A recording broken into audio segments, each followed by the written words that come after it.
Assalamualaikum warahmatullahi wabarakatuh. Perkenalkan, nama saya Hairunisa Fitri Nur Ali. Saya dari kelas 11 IPA akan mempresentasikan atau menjelaskan materi mengenai penyakit gagal jantung. Apa sih penyakit gagal jantung itu? Penyakit gagal jantung adalah penyakit atau kondisi di mana jantung melemah dan tidak dapat memompa darah yang cukup ke seluruh tubuh. Terlepas dari namanya, penyakit gagal jantung ini bukan berarti jantung itu berhenti berfungsi, melainkan jantung tidak dapat berfungsi dengan semestinya atau jantung tidak dapat berfungsi dengan baik. Biasanya disebabkan oleh kondisi atau penyakit yang membuat jantung menjadi melemah, kaku, dan bekerja secara berlebihan. Contohnya ialah ada penyakit jantung koroner. Jantung ini juga dapat dicegah. Yang pertama, dengan cara tidak merokok, olahraga minimal 30 menit dalam sehari, kurangi asupan gula dan garam, menjaga berat badan agar tetap ideal, dan yang terakhir dengan tidak mengkonsumsi minuman beralkohol. Jaga jantung ada beberapa cara pengobatannya. Yang pertama dengan cara memberikan obat-obatan, yang kedua dilakukannya operasi. Contoh operasi pada penyakit gagal jantung ini ialah operasi transplantasi jantung atau mengganti jantung yang rusak ke jantung yang baru dari si pendonor.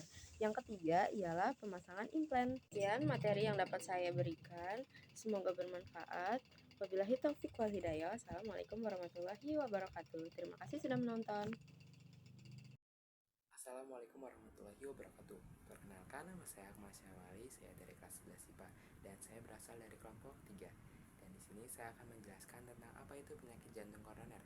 Jantung koroner adalah penyakit ketika arteri jantung tidak dapat mengalirkan cukup darah yang kaya oksigen ke seluruh jantung, dan kondisi ini mempengaruhi arteri koroner yang lebih besar pada permukaan jantung. Adapun penyebabnya yaitu antara lain tekanan darah tinggi, kolesterol, kegemukan, diabetes, kebiasaan merokok, serta peradangan pada pembuluh darah. Dan yang berikutnya ada pencegahannya. Pencegahannya yaitu dengan cara pola makan sehat, berhenti merokok, hindari stres, hindari kemungkinan hipertensi, olahraga teratur, pertahankan gaya hidup sehat, dan konsumsi antioksidan. Lagi ada pengobatan. Pengobatan itu layanan gawat darurat, diagnosa, perubahan gaya hidup sehat, pemberian obat-obatan, dan yang terakhir itu adalah operasi. Sekian dari saya, terima kasih. Wassalamualaikum warahmatullahi wabarakatuh. Assalamualaikum warahmatullahi wabarakatuh. Perkenalkan, nama saya Asila Putri Kirani dari 11 IPA.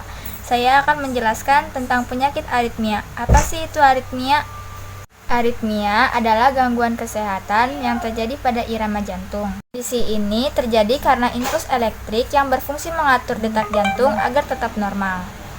Gangguan pada organ jantung ini tidak boleh disepelekan karena akan memicu gagal jantung dan juga komplikasi yang sangat serius. Adapun faktor-faktor penyebab pada aritmia yaitu yang pertama ada efek samping obat-obatan, yang kedua banyak mengonsumsi minuman beralkohol, yang ketiga banyak mengonsumsi nikotin dan juga kafein, contohnya seperti merokok. Selanjutnya ada pencegahan pada aritmia yaitu yang pertama, menghindari dan mengurangi stres. Yang kedua, berolahraga. Yang ketiga, menjaga berat badan ideal. Yang keempat, tidak merokok. Dan juga membatasi makanan dan mengonsumsi minuman yang beralkohol. Yang terakhir, ada pengobatan, yaitu dengan cara obat-obatan. Misalnya, obat-obatan menghambat untuk menjaga denyut jantung tetap normal dan obat-obatan antigokulan untuk menurunkan resiko terjadinya penggumpalan darah dan stroke. Selanjutnya, ada kardioversi. Dokter akan memberikan kejutan listrik ke dada apabila kondisi ini tidak dapat sembuh dengan obat-obatan. Yang ketiga, ada alat pemicu jantung untuk menjaga detak jantung tetap normal dan pada kasus-kasus tertentu. Yang keempat, ada metode ablasi untuk mengobati jenis dan penyebabnya. Baik, segitu saja yang saya bisa sampaikan. Kurang lebihnya saya mohon maaf. Wassalamualaikum warahmatullahi wabarakatuh. Assalamualaikum warahmatullahi wabarakatuh. Perkenalkan, nama saya Kayla Fibriana Dewi dari kelas 11 IPA. Saya dari kelompok 3. Saya ingin menjelaskan tentang penyakit perikarditis atau penyakit pembengkakan pada jantung. Perikarditis adalah peradangan yang terjadi pada selaput pembungkus jantung atau perikardium. Pada keadaan sehat, perikardium berfungsi untuk menjaga jantung agar tidak berpindah posisi, melindungi jantung dari gesekan, dan melindungi jantung dari penyebaran infeksi jaringan yang lain.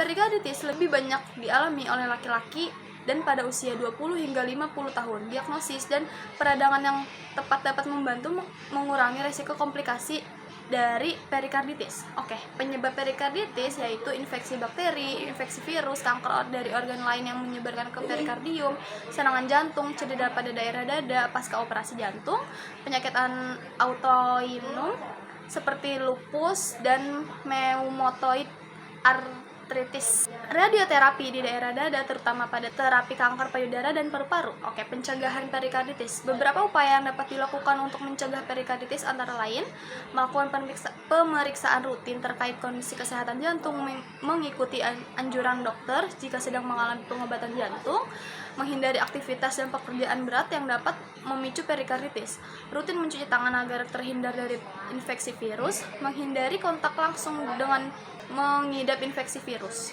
Dan ada pengobatan perikarditis. Pada perikarditis ringan, pengidap umumnya dapat sembuh dengan mengonsumsi obat-obatan yang diserap dokter serta cukup beristirahat. Dokter mengajukan agar pengidap menghindari aktivitas fisik berlebihan karena dapat memicu kambuhnya perikarditis. Obat-obatan yang umum diberikan dokter antara lain adalah antiinflamasi non-steroid atau OINS untuk mengurangi peradangan perikardium dan meredakan nyeri dada. Contohnya seperti ibuprofen dan aspirin. Terus ada colchicine untuk mengurangi peradangan dengan membunuh sel radang tertentu. Terus ada kortikosteroid untuk perikarditis yang tidak membaik dengan OINS dan colchicine. Contohnya adalah predions. Oke, terus sedangkan pada perikarditis yang parah dan mengalami komplikasi pengidap perlu mendapatkan perawatan di rumah sakit. Dokter akan melakukan beberapa tindakan medis untuk mengatasi kondisi ini, seperti perikardiontensis, yaitu suatu tindakan untuk mengeluarkan timbunan cairan dari ruang perikardium. Warahmatullahi wabarakatuh. Perkenalkan, nama saya Kesyura Putri dari kelompok 3. Saya di sini akan menjelaskan penyakit angina pectoris. Angina pectoris adalah nyeri dada yang disebabkan penyakit jantung koroner. Angina pectoris terjadi ketika otot jantung tidak mendapatkan suplai darah yang cukup akibat dari penyempitan dan penyumbatan pembuluh darah arteri di jantung. Penyebabnya ada kebiasaan merokok, tekanan darah yang tinggi atau hipertensi, kolesterol atau trigliserida tinggi, diabetes, riwayat penyakit jantung di dalam keluarga, jarang berolahraga, dan tidak aktif bergerak. Pencegahannya ada bermacam-macam. Yang pertama dengan berhenti merokok dan membatasi minum beralkohol. Yang kedua, berolahraga secara teratur dan menjaga berat badan ideal. Yang ketiga, memperbaiki pola makan dengan mengonsumsi makanan rendah lemak dan garam seperti buah-buahan, sayur-sayuran, dan gandum utuh. Yang keempat, mengolah stres dengan cara yang positif. Yang kelima, memeriksakan diri ke dokter secara berkala jika mengalami penyakit hipertensi, hiperkolesteremia, atau diabetes. Pengobatan dari penyakit angina pectoris sendiri ada dua, yaitu dengan obat-obatan dan prosedur medis. Dengan obat-obatannya dengan obat pengencer darah, obat pengontrol diabetes, dan terakhir obat anti angina. Dengan prosedur medis yaitu memasang ring jantung dan operasi bypass. Assalamualaikum semuanya. Perkenalkan, nama saya Muhammad Rali Cawali. Saya dari kelompok 3. Saya ingin menjelaskan apa itu penyakit takikardia. Takikardia adalah kondisi ketika jantung berdetak lebih cepat dari biasanya, yaitu lebih dari 100 denyut per menit saat istirahat. Takikardia biasanya berkisar dari ringan hingga mengancam jiwa. Penyebabnya banyak hal yang dapat menyebabkan takikardia, seperti olahraga, stres, demam, konsumsi alkohol, kafein, obat-obatan tertentu, anemia, merokok, penggunaan stimulan ilegal, dan serangan jantung. Gejalanya: takikardia yang disebabkan oleh olahraga atau stres disebut takikardia sinus dan merupakan gejala, bukan kondisi. Penanganan takikardia meliputi obat-obatan, prosedur ablasi, dan pemasangan implan defibrilator kardioverter. Pencegahan: untuk mengurangi atau mencegah takikardia, Anda dapat menghindari konsumsi zat-zat dapat memicu peningkatan denyut jantung seperti nikotin, obat dekongestan, obat stimulan, dan alkohol. Anda juga dapat menerapkan gaya hidup sehat seperti mengkonsumsi makanan rendah kolesterol dan bergizi seimbang, mengelola stres, mengurangi konsumsi garam, dan berolahraga secara teratur. Takikardia ventrikel adalah salah satu bentuk takikardia yang terjadi saat ada sinyal listrik abnormal di ruang bawah jantung ventrikel. Komplikasi yang dapat terjadi akibat takikardia ventrikel meliputi fibrilasi ventrikel, sering pingsan atau tidak sadarkan diri, gagal jantung, dan kematian mendadak.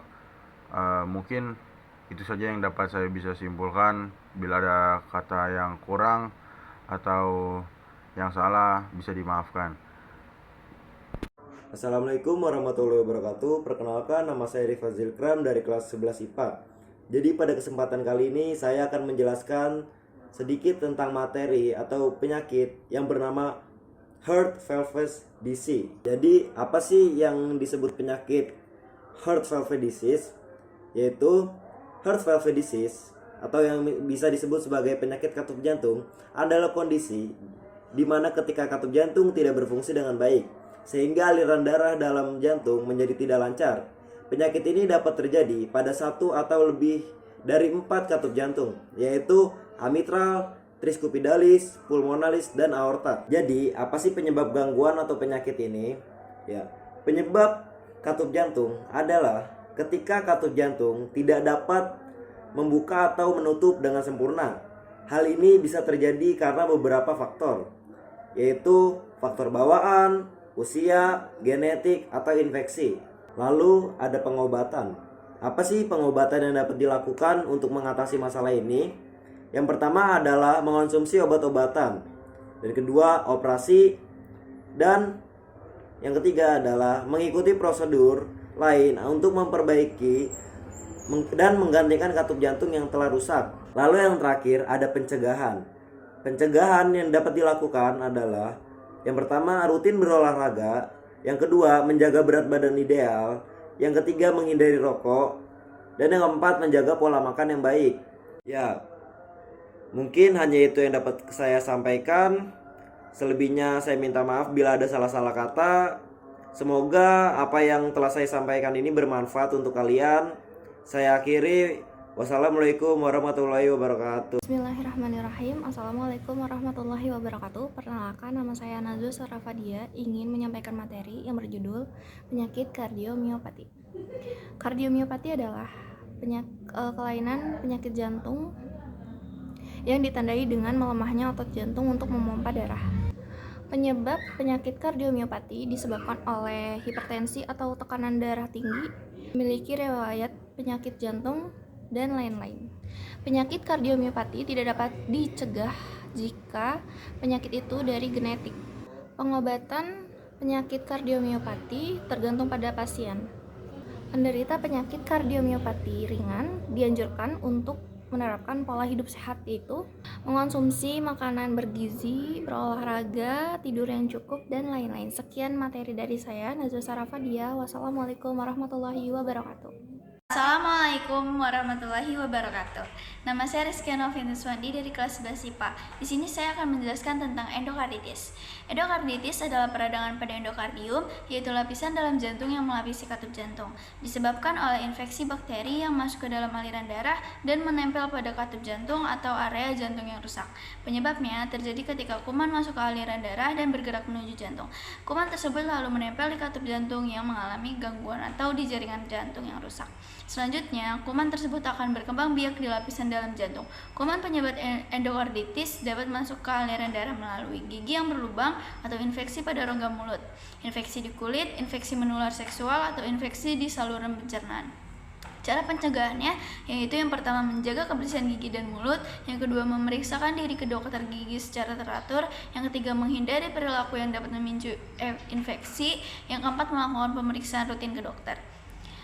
Cara pengobatannya yang pertama yaitu obat-obatan. Jika infeksi disebabkan oleh bakteri, pasien akan diberikan antibiotik suntik selama di rumah sakit. Jika endokarditis disebabkan oleh jamur, dokter akan memberikan obat jamur. Yang kedua yaitu operasi. Operasi diperlukan untuk menangani endokarditis yang tidak kunjung sembuh. Sekian dari saya, terima kasih. Wassalamualaikum warahmatullahi wabarakatuh. Assalamualaikum warahmatullahi wabarakatuh. Perkenalkan, saya Farizal Gunawan dari kelompok 3. Di sini saya akan menjelaskan tentang miokarditis. Penyebab miokarditis banyak. Pada banyak kasus, penyebab miokarditis tidak diketahui, namun terdapat beberapa faktor yang dapat memicu miokarditis. 1. Virus, 2. Bakteri, 3. Infeksi jamur, 4. Obat-obatan, 5. Penyakit autoimun. Berikut pencegahan miokarditis. 1. Hindari orang yang terinfeksi penyakit tertentu. 2. Mencuci tangan secara teratur. 3. Melakukan seks yang aman. 4. Menghindari alkohol. 5. Tidak menggunakan obat-obatan terlarang. 6. Menjalani gaya hidup sehat. 7. Lindungi diri dari bahaya parasit. Pengobatan miokarditis. Miokarditis membaik dengan sendirinya atau dengan pengobatan. Pengobatan miokarditis berfokus pada penyebab dan gejalanya, seperti gagal jantung. Tidak ada pengobatan kuratif untuk miokarditis. Namun dokter dapat melakukan pengobatan dengan angiotensin aceptor blocker untuk menurunkan tekanan darah dan membantu remodeling otot jantung setelah miokarditis. Beta blocker untuk memperbaiki aritmia dan membantu remodeling otot jantung. Diuretik untuk membantu mengurangi kemacetan cairan dalam tubuh yang dapat terjadi ketika otot dan jantung melemah. Kortikosteroid untuk mengurangi peradangan dalam tubuh dalam kasus yang parah di mana gangguan irama jantung terjadi. Dokter mungkin menanamkan alat pacu jantung atau defibrilator cardioverter implant jika fungsi jantung tidak membaik dan terus menyebabkan gagal jantung parah. Dokter biasanya akan menyarankan transplantasi jantung.